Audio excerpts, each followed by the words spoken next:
So this was a really fun one to film. If you've liked any of my kind of day in the life videos so far, I think you're gonna really enjoy this one. And if you're new here, my name is JT Barnett. I am a founder and creator from Los Angeles. And all of my channel is around how I run my business and all the different educational stuff that I'm learning with myself. We are in Austin for the Dear Media event. My fiance Sam is here for a panel with her business partner who is also named Sam.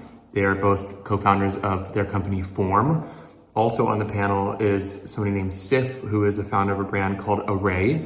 Michael Bostic, who is the founder of Dear Media with his wife Lauren, who's also known as the Skinny Confidential. And then last on the panel is somebody, I think her name was Pia, another founder of a brand. I believe the brand is called LP. So what I did for this video, because I've been trying to film more and I've been really enjoying doing it on my phone, I just kind of filmed the day from behind the scenes as somebody who's not speaking, but is with somebody who is about to speak. So what you're gonna see is kind of the behind the scenes flow of how these events work and somebody going up to the stage.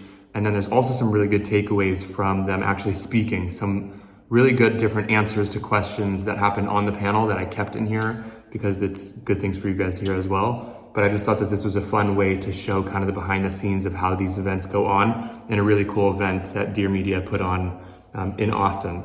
So check it out. There's minimal editing. There's no text. There's no music. Just very raw, straight from my iPhone. And I hope you guys enjoy this. Here we go.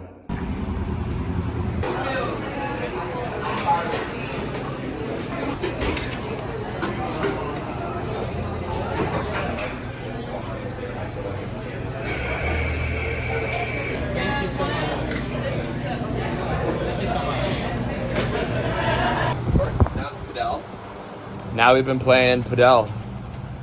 We've been playing.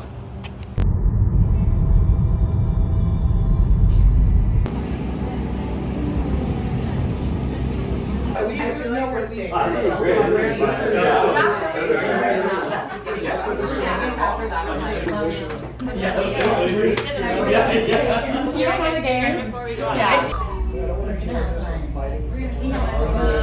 It's so fun. When you're lucky you're not fishing. Yeah, exactly. Yeah.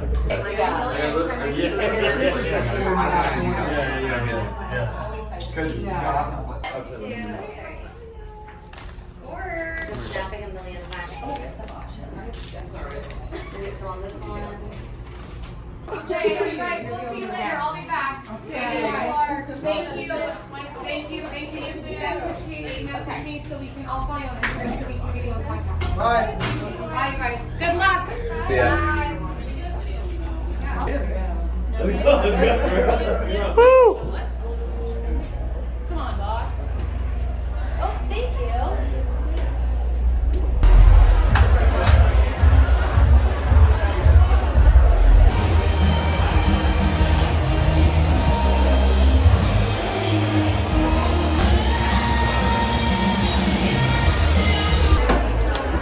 I wish I had like the Phoenix Suns walk-ups.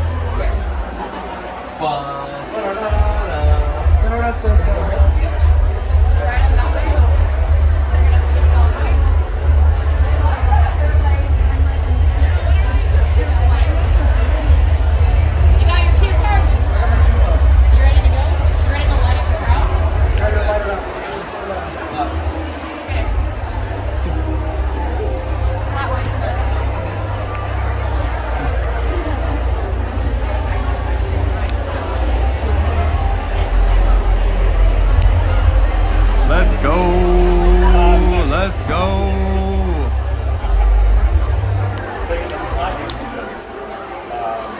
You get a fan. Yeah. You hate that. I know.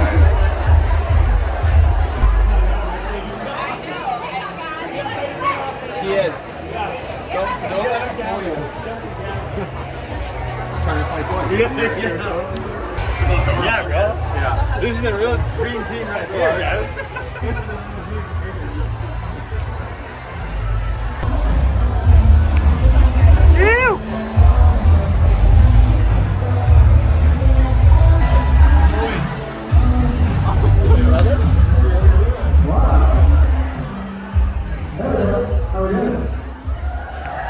Welcome. I haven't had a chance to welcome everybody. I've been out outsourcing everything. All right. It looked like she said, it can look really easy and glamorous, and I feel like half the time we're guessing. We're just like, I think this works, let's go with it. So it looked like us being scrappy, but having fun, and just continuing to follow our why, and why we're doing it, building this community, loving what we're doing. And it's okay if it's scrappy, like people can feel the heart and soul, and that's what's most important. I mean, speaking of, watching and worrying about kind of how it's going to be received, how did you guys kind of block out the noise early days, people that were in not only just your personal life, but that were maybe following along, that maybe didn't understand what you were trying to do, or kind of didn't maybe believe in what you were trying to do? I feel like when we first started, people would be like, the space is so saturated. Like you can't do another wellness platform, it's so saturated. And I believe that anything that is placed on your heart is meant for you. And so you really have to go to that gut, and to be honest, I would clear up the noise of anyone who is giving you feedback that isn't cheering you on. And also pay attention to who's giving you feedback. A lot of the time, it's people that aren't chasing their dreams, are scared, or living in fear. And I feel like we kept coming back to who is supporting us, and are they people that we look up to, that we want advice from? Because you will always have people telling you it's saturated, we don't need another wellness platform. And I'm like, no, we do, because I have it on my heart, and I know that this needs to be out there. Following up, I'll stay with you for a second. What do you think made it stand out? Because if it was quote unquote saturated, how were you able to kind of break through some of that noise? The Sam or me? Either way. I have another one for Sam, but either way. I feel like we broke through the noise by being us. No one is you. Truly, even if you look to your left, this is my best friend, we're still different, but no one is you, and that is your superpower. And you have to religiously remember that. And as you truly look at yourself in the mirror and say that, because again, there are different platforms out there, but my soul is specific, and I have something on my heart, and I'm gonna share it, and I know that it's gonna hit every single person it needs to, and my story is different than a lot of other people's too. So you just have to remember that you really are the only you out there, and people need to hear from you, and it's gonna connect to the people it needs to connect to. Yeah, I think just to piggyback off of that, we repeat to ourselves every day that no one is you and that is your power, because it genuinely gives you the permission to show up as you and to not be anyone else. And I think in this space, there's a lot of amazing people and brands doing amazing things that reflect them, but they don't reflect us. And instead of doing what they're doing, we show up as us. And no one can take that from us, and no one can do that either, because that's only a reflection of who we are and what we can bring. So yeah, if you're ever doubting yourself, repeat, no one is you and that is your power, and that'll give you all the permission you need to step forward. This panel up here is obviously a group of very confident women. When you were originally starting and you were looking for that confidence, one, what did you do for yourself? But two, for anyone that's sitting out there, maybe they're scared to take the leap, or they're holding themselves back, or they're waiting for the right moment, what would you tell those people in order to get them to kind of take the leap and start the thing? I love this question. I honestly am still working on my confidence. Even sitting right here in front of you is such the progress of me stepping into my own personal power. And I think 9 times out of 10, we're the ones projecting our own limiting beliefs. So don't be the one who's blocking yourself from what you want in life. You are so deserving of whatever is placed on your heart. And I've realized that anything that's ever gotten in my way was a thought to myself from myself. So block out your own noise. Literally look at yourself in the mirror and recognize your power and step into it so boldly. And again, in a way that only you can, because you are you. Hi, I'm Kat from Miami, everybody. Kia, I have a question for you. Hi. I know you have so many brands that operate at such a high level, and you're an incredible mother and wife, among probably so many things. And I just want to know how you balance all of these different roles in your life and how you pour into yourself to make sure you can fill everyone else's cup too, in business and in family and life. I don't think that what I'm doing is necessarily like healthy for many people, and I mean that realistically, and that this is my personality. I think we have to be like, I try not to always talk about all the things that I'm working on because I'm like, it's not good to encourage people who aren't like me to think they need to act that way. I can't sit still. Like, I gave birth to my daughter on Tuesday, and on Friday we were out to dinner. That's kind of fucked up, right? I should have been laying in bed. But I was like, I'm gonna get out of here. And so it's very specific to me. I have severe ADD. I cannot, if I have one thing to do that day, I will not get it done. If I have 10 things to do, I will bang through them really fast. It's just my specific personality. In terms of why I'm working on so many things, it's a lot of logistics. Are people gonna buy LPA from me when I'm 50? Probably not. Right? It's a cool Revolve brand. So how am I going to pay for my kids' college and school when I'm in my 50s? Well, I'm going to pivot and build a heritage brand for my husband, which is our olive oil company that we're moving into pantry and home goods, and we'll have a cafe and a restaurant that'll be more age appropriate. I'd like my daughter working there one day. You know what I mean? So I'm trying to think like really strategic and long term about like what my passions are. LPA was like so good for me when I was in my 20s, and it still is really great. I'm going on an LPA trip next week to Sicily to show my new collection, and so excited. But I also feel like I'm aware that there is a cap there, right? And so I'm very long-term goal-oriented, and so my husband's brand and Barnett and me also sit really nice next to each other. Those are brands that can support each other.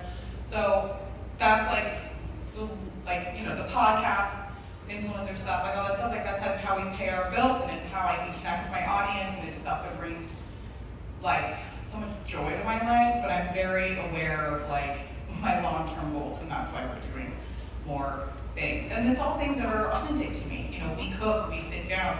Speaking of like Barnett and like filling my cup, like I was telling Michael, like or someone, the girl made these necklaces for me and dropped them off 2 nights ago. I'd never met her before, and we were just sitting down to dinner. And Davide made pasta, and I made big salad. My mom was never opened a bottle of wine. She sat down at dinner with us. She was like, "Is this normal?" And I was like, "Yeah." Like, there's no computers out past 7:30. We sit down, we eat dinner together. That's what life is about. I'm not gonna look back on my memories and be like really happy I did that spreadsheet until fucking midnight. I'm gonna look back and be like, I had a really great relationship with my mother who lives with me, and like when she's gone, I'll have no regrets, right? We gotta keep it a little realistic about being a human and having real life experiences, because it's not all about like all this other shit. It'll all happen, you know. Thank you for asking me a question. I'm picking the hardest ones to get to. All right. Awesome, thank you so much. This is more of a piece of advice that I think a lot of people may struggle with having a corporate career and also a side hustle. So I've been in corporate for 11 years, and I've always had this dream of I want to be CEO of a Fortune 500 company, I want to run businesses, but then social media and podcasting also has been this like other personality that I have, and I've been able to do both. Luckily, the company doesn't really know what I'm doing on the side. And I've been able to surpass my income on social media more than my corporate career, and I don't know when is the right time to leave when I want to do both. Because they both fulfill me, so I don't know. And everybody's like, just quit your job and do it, and that's great, but I've been building this career for 11 years as well that fills me as well. I mean, off the bat, you seem so dynamic, and I think to Pia's point, maybe you are the girl that can do it all.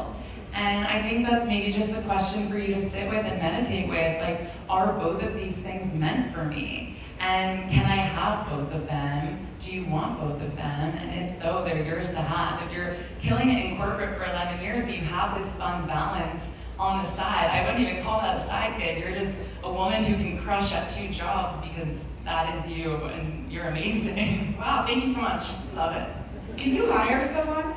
Can you hire someone to help you with the social stuff? So I have a marketing agency that I use, and they take care of all the posting and editing the podcast and everything. But I think there's a point where people in my company are starting to be like, she's throwing all these events, and people are like, No, whatever. You don't have to not compete with that company, so you can do what you want. True. But I think it starts to become weird where at some point they're going to be like, what is she doing? And I don't know if it's going to not help me get to where I wanted the company. But yeah. If it makes you feel any better, my 2 cents on this is like, and I say this to anyone that's thinking about jumping from corporate to what you're doing, like, you can always go back. And maybe not be with that company, but you can always go back. And I think about this a lot because I think people think about making this decision. I'm gonna go take the lead and bet on myself. And I think it like means that they don't burn everything down in the past. Like you still have a resume, you still have experience. I'm sure there's many companies that would love to work with you. And so for anyone that's like thinking about this, you can always do it. And then if it turns out it's not what you like, you can always go back. You know what I mean? Great advice. Thank you so much.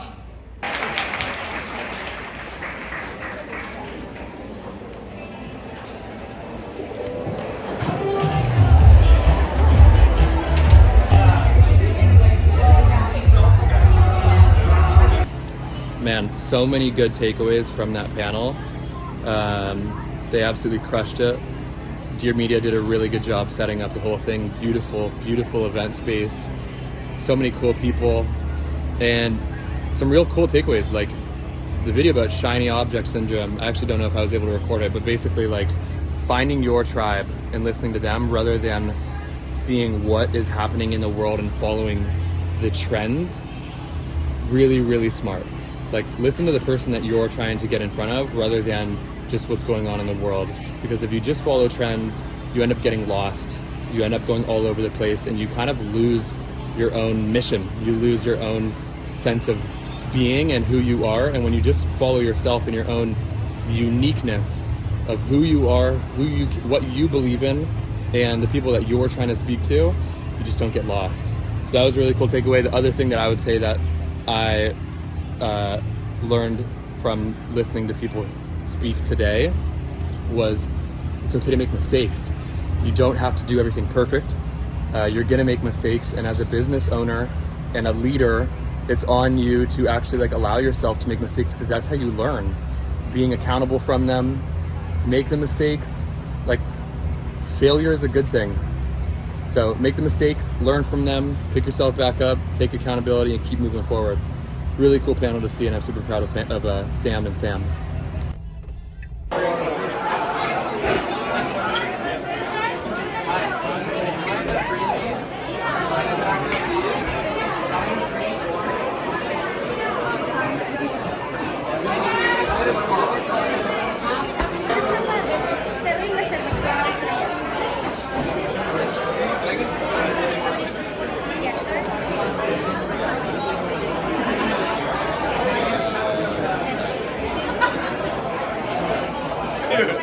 I've never seen anyone get that much air. Oh, wait, no, hold it up. JT, hold it up. 3.